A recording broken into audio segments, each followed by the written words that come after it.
Estou pegando aqui pra gente o tarô de Visconti Sforza e tô lendo aqui um pouquinho da história do tarô em geral, a história desse tarô também. Ainda tô absorvendo tudo, né? Não vou saber falar tudo de cor, mas o que eles colocam aqui como data 1450 como um ano de interesse, tá? Mais ou menos.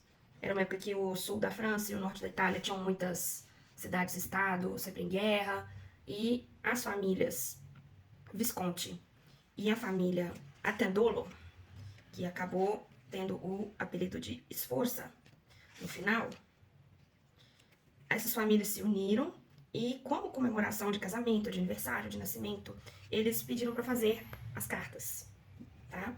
E nessa época já tinham definição de 78 cartas, tá? Nessa época não chamava tarô, chamava triunfos, né? Então, nós temos já 78 cartas definidas nessa época, de 1400 e alguma coisa, tá? Segunda metade do século XIII. E aqui, gente, se vocês perceberem, né, por ser um baralho tradicional, os arcanos maiores têm desenhos, ao passo de que esse aqui é o 10 de paus. Ele não tem figura, ele só tem os 10 bastões, tá? Nós temos aqui, olha, o 7 de copas, a carta da morte, o pajem de paus, o cavaleiro de copas e assim vai. Tá? Então, as cartas de corte e os arcanos maiores têm essas figuras que posam ou são puxadas por carroças, porque elas representam, né, os desfiles dos os trunfos, né? Representam os desfiles do clero e da nobreza nas ruas da Itália. E esses desfiles e essas figuras das cartas, elas foram primordialmente inspiradas por livros já conhecidos na época, né? Então, eram representados por figuras de poemas de autores como Petrarca e Dante Alighieri. Outra coisa interessante nos livros que eu tô lendo aqui, principalmente no guia da Mary Packard, do Tarot de Visconti Sforza, o fato dele estar tão bem preservado, né, as imagens, não tá tendo nada faltando, indicava que esse tarô ele era mais decorativo, por isso que ele é em formato de telas, do que para jogo. O tarô de Marsella, ele era muito mais famoso do que o Visconti Sforza, porque ele era usado para jogar. E o Visconti Sforza era como se fossem presentes, né, decorações. Então, gente, esse vídeo vai ficar grande, tá? Espero que não tenha problema. Vamos fazer uma pequena leitura com o Visconti Sforza. Vou fazer um esforço aí pra gente fazer uma interpretação legal, uma mensagem do dia.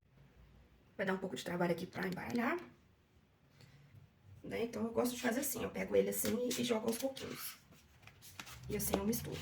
Ó, já caiu uma carta, nós vamos usar ela, que é o 6 de copas. Deixa eu mostrar aqui, ó. 6 de copas. 6 de copas tem muito a ver com nostalgia, né? Com o retorno à infância, com a inocência. Então, a gente vai se ater a esse significado, tá? Nós vamos pegar a próxima carta daqui. Um 10 de copas. Tá? Então, eu estou remetendo a memórias felizes da minha infância. Né? O que é que me traz alegria no passado? Que eu posso me remeter a hoje, né? Que vai me trazer uma paz pro meu agora, pro meu futuro. E pra acabar, nós vamos tirar mais uma carta daqui. Vamos tirar bem daqui do meio. Qual será? Gente, são naipe de copas. O 8 de copas. O 8 de copas é muito abandono. É uma carta de verdadeira vocação, né? De achar verdadeira vocação. E também abandonar, né? Alguma coisa que a gente construiu ao longo do tempo. Então, assim, parece que deu uma virada de chave aqui, né? Então, sabe tudo aquilo do passado que a gente valoriza, né? E a gente coloca no presente. Quando a gente coloca o passado no presente, eu acho que não vai fazer muito sentido, né? Pra seguir com o nosso futuro. Porque nessa carta aqui a gente abandona todo o passado pra poder encontrar algo que vai levar a felicidade completa, né? Ao orgulho, à experiência. Porque tem um 10 aqui que ficaria no meio do... Um 10 que ficaria depois do 9, né? Mas a gente não tem o 9. E nós também não temos o 7 de copas aqui, né? Então a gente tá vendo, tipo, cartas pares, né? Que estão saltando aqui. E também usando um pouco da minha intuição, imaginação, né? Seja lá como vocês chamam. Eu diria que o passado tá sendo muito projetado no futuro, tá? Com essas cartas aqui. Mais uma vez vou mostrar, que elas são belíssimas. Tá? Nós temos aqui o 6, o 10 e o 8 de copas. Eu diria que tem uma situação do passado sendo projetada no futuro. E o 8 de copas, nesse baralho, ele aparece muito como perseverança, né? E ele tem a ver também com o abandono de algo que foi construído, né? Abandono do esforço, abandono de uma construção, resignação. Então, será que seria uma dica, assim, falando pra gente abandonar o nosso passado? Pra gente parar de projetar o passado no nosso futuro? E a gente não gastar tanta energia com isso? Pode ser, hein?